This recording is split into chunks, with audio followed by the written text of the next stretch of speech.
Capítulo 8. 2008. La televisión estaba encendida.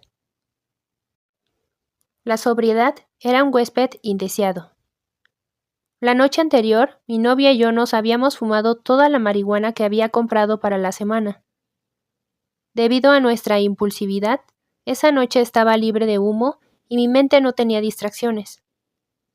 Acostada en la cama, tenía mi teléfono en la mano izquierda.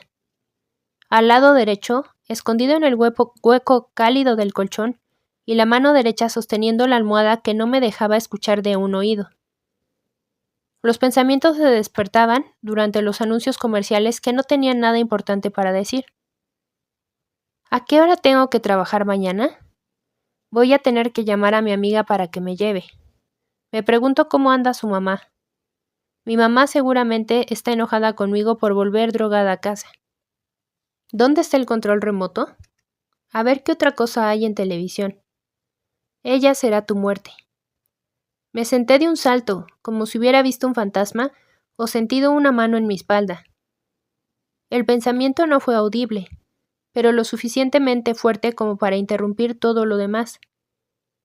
Todas las otras conversaciones en mi interior se aquietaron y mi corazón se volvió pesado como un ladrillo.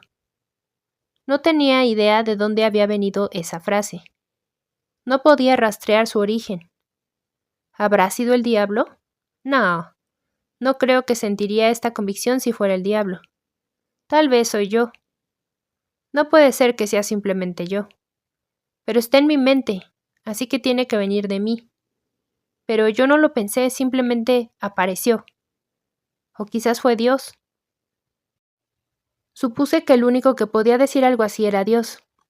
Al igual que una luz roja, estaba intentando advertirme. Advertirme sobre la muerte. Una muerte que supuestamente llegaría pronto debido a alguien que amaba. Al parecer, mi amor por una mujer era intenso como la muerte. ¿Me estaba diciendo esto porque quería que eligiera? ¿Que eligiera algo que, al contrario, me daría vida? Él era vida, o al menos eso era lo que el predicador había dicho aquella vez. Si ese era el caso, entonces ¿quería que lo eligiera él? Elegirlo implicaría dejarla. No me parecía una transacción justa. En mi mente, elegir a Dios era lo mismo que elegir la heterosexualidad.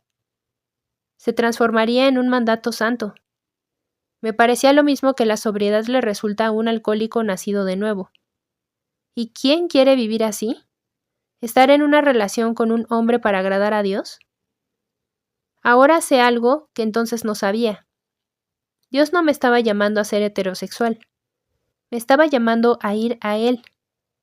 La decisión de dejar de lado mi pecado y aferrarme a la santidad no era sinónimo de heterosexualidad. Dada mi comprensión previa de Dios, según lo que me habían dicho los pocos cristianos que conocía, elegir a Dios sería inevitablemente elegir a los hombres. Aún si una preferencia por los hombres se transformaba en una manera de espantar la homosexualidad, sin la ayuda de Dios, suponía que eso sería lo que más le agradaría. Que cuando me miraba veía una esposa antes que una discípula. Pero Dios no era un capellán de Las Vegas, ni una madre impaciente decidida a mandarme un hombre para curar mi homosexualidad. Él era Dios. Un Dios que estaba en busca de todo mi corazón, desesperado por hacerlo nuevo. Comprometido con transformarlo a su semejanza.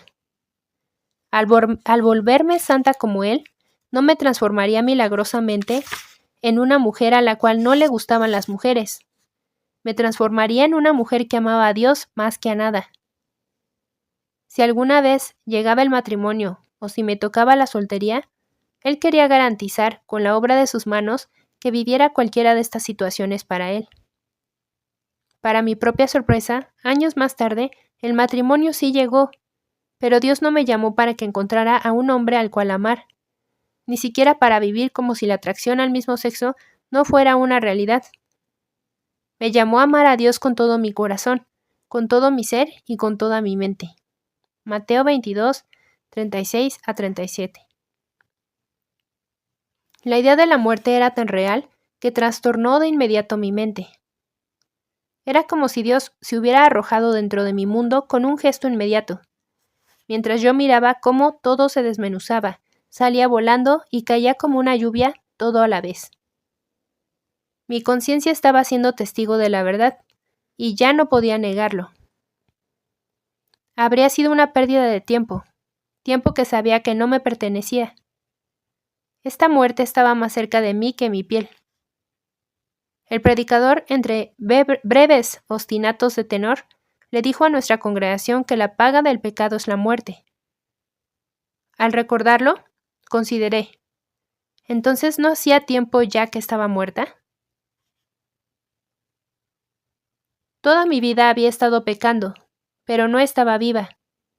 Tan solo respiraba, y Dios quería que lo creyera incluso antes de que eso terminara. Sabía que demandaría que dejara a mi novia específicamente, pero me vinieron más cosas a la mente además de ella. ¿Qué más estaba amando que me llevaría a la muerte?, me pregunté. Tenía que haber otros verdugos que había transformado en mis amantes. Mientras pensaba, me vinieron a la mente más pecados. Qué fácil es recordar tus pecados cuando te das cuenta de que ya te han condenado. Como un tubo de papel picado que explota y sale volando para todas partes. El orgullo, la lujuria, la pornografía, las mentiras, la deshonra a la autoridad y el lesbianismo aparecieron enseguida.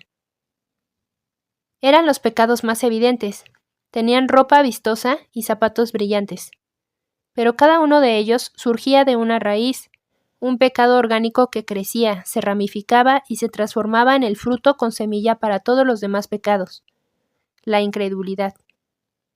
Yo estaba colgada de este pecado, culpable de lo acusado. Notas al pie de página. Para leer más sobre esto, ver la atracción por personas del mismo sexo y el evangelio heterosexual, en la página 189 de este libro. Para leer más sobre la visión bíblica de las relaciones entre personas del mismo sexo, What does the Bible really teach about homosexuality? ¿Qué enseña la Biblia? ¿Qué enseña en realidad la Biblia sobre la homosexualidad? De Kevin DeYoung. Nunca había llegado a cambiar de canal. No había notado la conmoción en la televisión mientras el cuarto se volvía demasiado irreal como para distinguir algo. No sabía cómo rotular este momento. Nunca me habían explicado la rendición de esta manera. No había ningún banco de iglesia cerca con música emotiva que me atrajera a levantarme. No había ningún predicador que aullara la escritura desde un micrófono inalámbrico con el brazo izquierdo haciendo señas para que esta pecadora se acercara. No tenía frente a mí ningún pasillo que me llevara hasta un altar donde dejar mis pecados. No importaba. Lo más probable era que mis pecados igual no hubiesen entrado en un altar común. Tan solo estábamos mi habitación, Dios y yo. No hacía más de 24 horas que mi novia y yo habíamos abierto el corazón y compartido nuestras cargas. No conocía ningún otro santuario donde sentirme segura. Sus ojos, como ventanas con vitral, dejaban entrar la luz del sol. Ella iluminaba mis días. Era una oración respondida que Dios me prohibía pronunciar. La amaba, pero según Dios, nuestro amor no era distinto de la muerte. ¿Por qué Dios quiere alejarme de esto? Volví a pensar. ¿Acaso Él no es amor? ¿No sería el que más tendría que entender? En especial, la manera en que el amor hacía que todas sus criaturas se sintieran un poco más como Él cada vez que estaban inmersos en Él. Por otro lado, si Él era amor, la personificación del amor sin la más mínima arruga en su túnica, aquello que el amor es cuando no hay diablo que pueda interferir. Entonces, todos los demás amores seguramente eran un amor menor, en el mejor de los casos. ¿Podría ser que Dios no quisiera que siguiera viviendo con la convicción de que estas formas inferiores de amor eran el amor verdadero? Tal vez este amor del cual Él rebosaba se estaba derramando en su trato conmigo. Y quizás este amor lo impulsaba mediante la gracia y un amor inmerecido a ayudarme a ver que cualquier persona, lugar o cosa que amara más que a Él no podían cumplir su promesa de amarme eternamente. Y mi corazón tampoco había sido creado para ellos. Al contrario, me harían lo que hace todo el pecado, separarme de Dios, y por ende del verdadero amor para siempre. Serían mi muerte. Permitir que mi sexualidad gobernara era una sentencia de muerte, pero también lo era todo lo demás. Antes de esa noche, nunca me había considerado con pretensiones de superioridad moral. Las típicas personas de la iglesia, con sus narices paradas y sus faldas largas, que se pavoneaban como si hubieran nacido salvas, santificadas y llenas del Espíritu Santo, eran las que encajaban en esa descripción. Yo no. Ellas eran las que se habían olvidado de que sus harapos eran inmundos, incluso si su ropa estaba limpia. Habían olvidado que era imposible sobornar a Dios con buenas obras y sombreros elegantes. El cielo solo les abría las puertas a aquellos a quienes Jesús escoltaba, pero estas personas se invitaban solas bajo la pretensión de justicia. Pero sin saberlo, a mí también me había influenciado esta levadura. Solía pensar que, si tan solo pudiera ser heterosexual y dejar de lado mi homosexualidad, Dios me aceptaría y me contaría entre los suyos. El engaño era que solo un aspecto de mi vida era digno de juicio, mientras que el resto merecía ir al cielo. Que mis otros vicios no eran tan malos, entre comillas. Eran sencillamente luchas que yo tenía que resolver en lugar de arrepentirme. Quizás esta forma de pensar farisaica sea la razón por la cual la salvación ha eludido a muchos que sienten atracción por personas del mismo sexo. Los oirás decir que han buscado la ayuda de Dios en esta cuestión. Le han pedido que los haga heterosexuales y, según ellos, Él les ha negado el acceso a los milagros. Como Dios no tomó sus deseos homosexuales y los reemplazó por otros heterosexuales, su única opción es ir donde sus afectos los lleven. El error es el siguiente. Se han acercado a Dios creyendo que solo una fracción de su persona necesita salvación.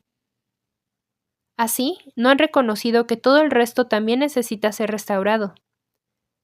Es como si se acercaran a Dios y le ofrecieran solo una porción de su corazón, como si Él no tuviera derecho a tomarlo todo, o como si lo que no se le entrega pudiera hallar satisfacción sin Él. Un examen exhaustivo de mi propio corazón, guiado completamente por el Espíritu Santo, me permitió ver algo que no había notado jamás.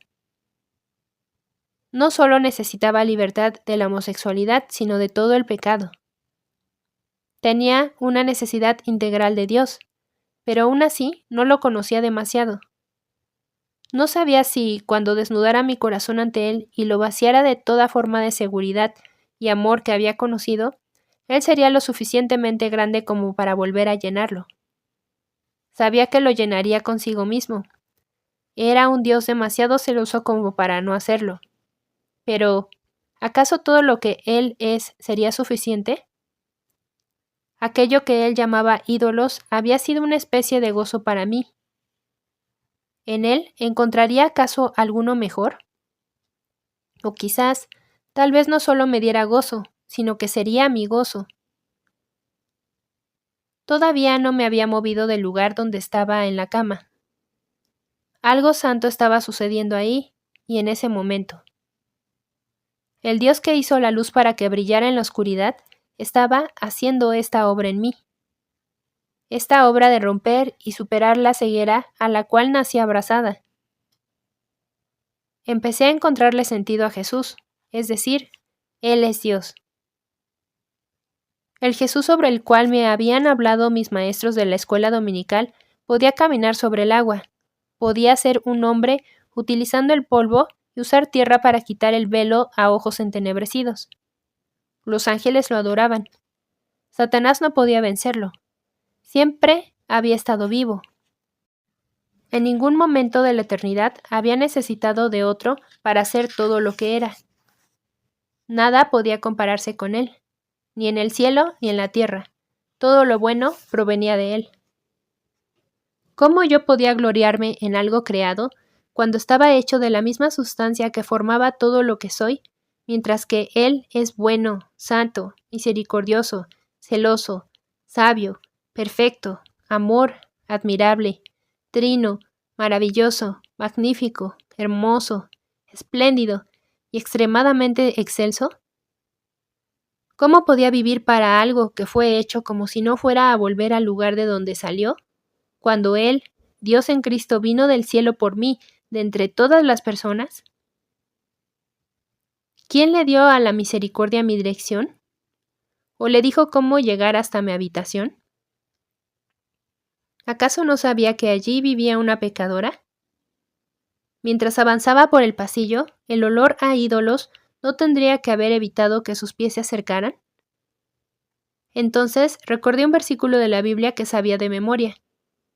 Porque tanto amó Dios al mundo, que dio a su Hijo unigénito, para que todo aquel que cree en Él no se pierda, sino que tenga vida eterna. La misma Biblia que me condenaba contenía las promesas que podían salvarme. Sencillamente tenía que creer. Tenía que creer en lo que decía sobre Él, Dios. Jesús tenía a los culpables en mente mientras colgaban en lo alto con los brazos extendidos. Allí murió en mi lugar, por mi pecado. Él, con el cuerpo desnudo y el rostro concentrado en el gozo, se volvió como un cordero sacrificado bajo la ira de Dios. Uno pensaría que su padre tendría una memoria mejor. ¿Acaso no sabía que esa ira era para mí? Hasta tenía mi nombre, pero él sabía. Su justicia no le permitiría olvidarlo. Su amor era lo que quería que yo conociera y recordara, y lo hice. Lo que me estás llamando a hacer, no puedo hacerlo sola, pero sé lo suficiente sobre ti como para saber que me ayudarás. Le dije a Dios, mi nuevo amigo.